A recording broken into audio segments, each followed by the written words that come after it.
नमस्कार दोस्तों, जय श्री कृष्ण।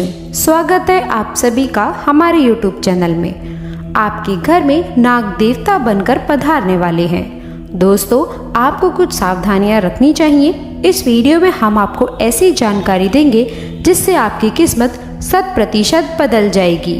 और आज रात 3:30 बजे के बाद यह देवता आपके घर में घुसने वाले हैं। ये कोई सामान्य नहीं है, बहुत ही देवी शक्ति रहेगी। इन्हें नाराज करने की भूल बिल्कुल भी मत करना। कई बार जाने अनजाने में हम कुछ लोगों को अपमानित करके हमारे घर से भगा देते हैं। हमारे घर में घुसने वाले जीव जंतुओं को भी हम मार देते हैं। आपकी यही एक गलती आपके आने वाले पूरे भविष्य पर भारी पड़ सकती है, क्योंकि ये देवता आपके घर में किसी भी रूप में प्रवेश कर सकते हैं। डरने वाली कोई बात नहीं है, ये तो आपको आशीर्वाद देना चाहते हैं। अभी आपके ऊपर है कि आप आशीर्वाद लेना चाहते हैं या नहीं लेना चाहते हैं। वीडियो बहुत खास है, बिल्कुल भी इसे मिस ना करें और शुरू से लेकर अंत तक ज़रूर देखिएगा, क्योंकि दोस्तों आज जो ज्ञान हम आपको देने वाले हैं आपके भी रोंगटे खड़े कर देगा। सबसे पहले जो भी महादेव के सच्चे भक्त हैं इस वीडियो को लाइक ज़रूर करें और कमेंट बॉक्स में हर हर महादेव जय शिव शंकर ज़रूर लिखिएगा। और साथ ही साथ श्री साईं नमस्तुमे ज़रूर लिखिएगा। अगले 3 महीने में आपका असंभव से असंभव कार्य भी पूरा हो जाएगा। अब दोस्तों, आपने अतिथि देवो भव इस कहावत को या फिर इस पंक्ति को, इस स्तुति को तो सुना ही होगा। भारत में अतिथि देवो भव की परंपरा निभाई जाती है, परंतु फिर भी जब हमारे घर में मेहमान आते हैं तो कुछ लोग उन्हें बोझ समझते हैं। मन ही मन ये सोचते हैं कि ये यहाँ से कब उठेंगे, ये उठें तो हम कुछ खाएं, ये उठें तो हम कुछ कार्य करें। परंतु अगर कोई देवता आपके घर में मेहमान बनकर घुस गए, या वो किसी भी रूप में आ सकते हैं, और यदि आपने उन्हें भगा दिया, नहीं पहचाना और अपमानित कर दिया, तो दोस्तों फिर सोच लीजिए आपकी ज़िंदगी का क्या हाल होगा। इसीलिए तो कहा गया है अतिथि देवो भव, यानी कि हमारे दर पर आया हुआ अतिथि हमारे लिए देव के समान होता है। और यही देवता अब आपके घर में घुसने वाले हैं। तो अब आपको उन्हें नाराज़ नहीं करना है। हमें तो हर मेहमान की पूजा करनी है, चाहे वो बहुत बड़े से बड़ा क्यों ना हो और छोटे से छोटा क्यों ना हो।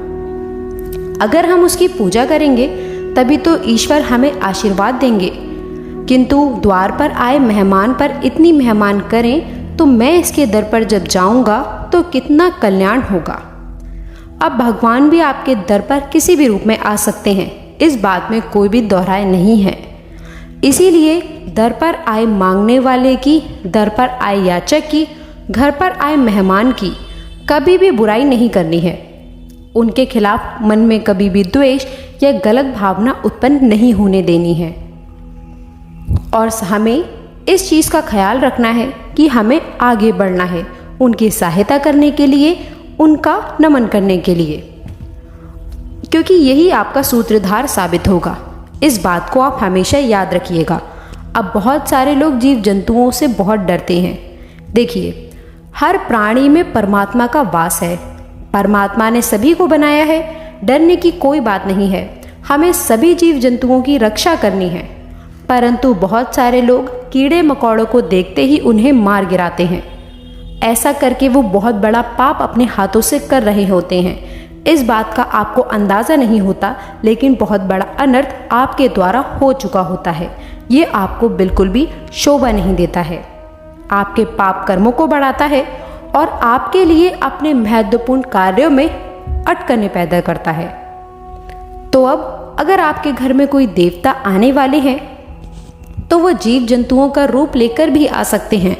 मान लीजिए वो किसी जंतु का या फिर जीव का रूप लेकर आपके घर में आ रहे हैं और आपने उन्हें बहुत मार करके भगा दिया, या थोड़ा छोटा कीड़ा मकोड़ा उसे आपने अपने पैर से कुचल दिया, तो सोचिए आपके द्वारा कितनी बड़ी गलती हो जाएगी।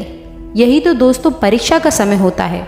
मान लीजिए अनजाने में आपसे अगर कोई गलती हो जाती है तो दोस्तों मौका होता था आपके पास में किस्मत को चमकाने का, उस मौके को आप खो देते हैं। तो हमारा आपसे यही आग्रह है कि मात्र 48 घंटे बाकी रह गए हैं। आज रात 3:30 बजे के बाद कभी भी देवता आपके घर में प्रवेश कर सकते हैं। बहुत सारे लोग ऐसे भी होते हैं जैसे खुद देवता आते हैं आपके घर परिवार के या कोई भी, जिसके बाद वे हवा में झूमने लगते हैं, अलग अलग तरह की हरकतें करने लगते हैं। तो आप उनके चरण स्पर्श ज़रूर करें। इस रूप में भी वो आपके घर में प्रवेश कर सकते हैं, लेकिन आप उन्हें पहचान नहीं पाएंगे। और दोस्तों हो सके तो उनके मनपसंद चीज़ उन्हें खिलानी है और किसी भी तरह से उनसे आशीर्वाद ले लेना है, क्योंकि उनका ये आशीर्वाद आपके काम आएगा। उन्हीं का आशीर्वाद आपको दुश्मनों की चाल से बचाएगा। उन्हीं का आशीर्वाद आपको हर परिस्थिति का सामना करना सिखाएगा। आने वाले अगले दिनों में एक और चाह तो दूसरी ओर राह, यानी कि जो चाहेंगे उसी का रास्ता बन जाएगा। परंतु कई बार ऐसा भी हो जाता है कि इंसान मन से जो काम करता है उसका रिजल्ट बहुत अच्छा आता है, और जो लोगों की बातें सुनकर काम करता है उसका परिणाम अच्छा नहीं आता। इसीलिए आप भगवान को पूजिए, लेकिन अपने मन से, ना कि किसी दूसरे कर कहने पर।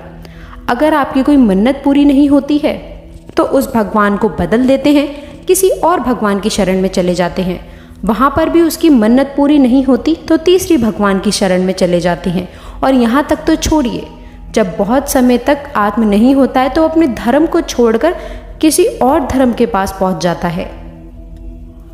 मानव यहाँ तक गिर चुका है कि उसे सिर्फ अपना काम पूरा कराना है, तभी वो उन भगवान को मानेगा। देखिए, एक उदाहरण के तौर पर बहुत गहरी बात समझाएंगे, कान लगा कर सुनिएगा। मान लीजिए आप एक कुआं खोद रहे हैं। आपने उसे थोड़ा सा खोदा और पानी नहीं आया, तो आप दूसरा कुआं खोदने लग गए। उससे भी आपने थोड़ा खोदा और पानी नहीं आया, फिर आप तीसरा कुआं खोदने लग गए। इसी तरह से आप कुएं खोदते गए और किसी में भी पानी नहीं आया। पानी ना आने का कारण क्या था? आपने सब कुओं को थोड़ा थोड़ा खोदा। अगर आप एक ही कुएं को लंबा खोद देते, गहरा खोद देते, तो 100% गारंटी थी कि उसमें से पानी आ जाता। उसी प्रकार से अलग अलग भगवानों को पूजने की गलती मत करिए, चाहे आपका काम बन रहा है या नहीं। किसी एक भगवान की भक्ति में ही संलग्न न रहिए। अगर आपके साथ महादेव की बन रही है तो महादेव से बना लीजिए। राम जी के साथ आपका कनेक्शन बैठ रहा है तो आप राम जी को अपना लीजिए। आप कृष्ण जी को मान लीजिए, आप माता रानी को मान लीजिए, लेकिन भक्ति में बदलाव मत करिए। किसी एक ही भक्ति को अपनाइए। आप सब एक हैं, कोई अलग नहीं है।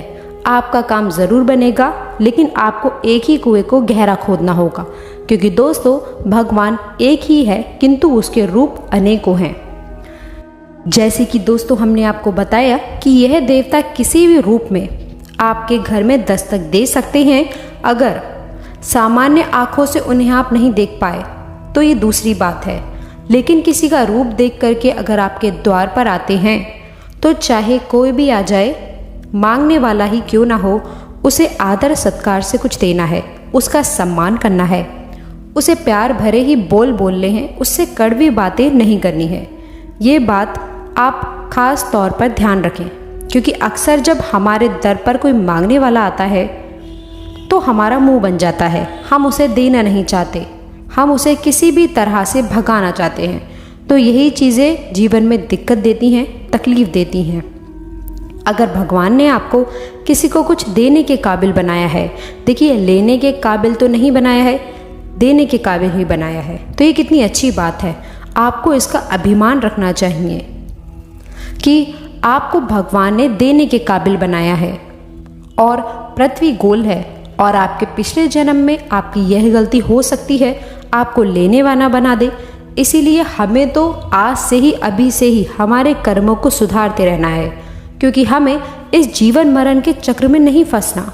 हमें तो भव सागर पार करना है, और वो भव सागर पार होगा मर्यादा के साथ, आत्मसम्मान के साथ, ईमानदारी के साथ, सत्यता के साथ, और हमेशा सदा सही व्यवहारिकता सत्कर्म के साथ। तो ज़िंदगी में ये नियम बना लीजिए कि सभी से प्यार से रहेंगे, सभी से प्यार से बात करेंगे, तो ये दुश्मन ही क्यों ना आपके द्वार पर आ जाए, हमें उसका भी सम्मान ही करना है।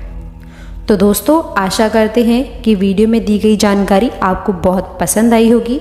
वीडियो अच्छी लगी हो तो अपने दोस्तों के साथ, मित्रों के साथ और परिवारजनों के साथ इसे साझा करिएगा। साथ ही कमेंट बॉक्स में सच्ची श्रद्धा से जय शिव शंकर, ओम नमः शिवाय लिखकर अपनी मनोकामना भी लिख दीजिएगा, ताकि भगवान आपकी सीधे सुनवाई कर सके।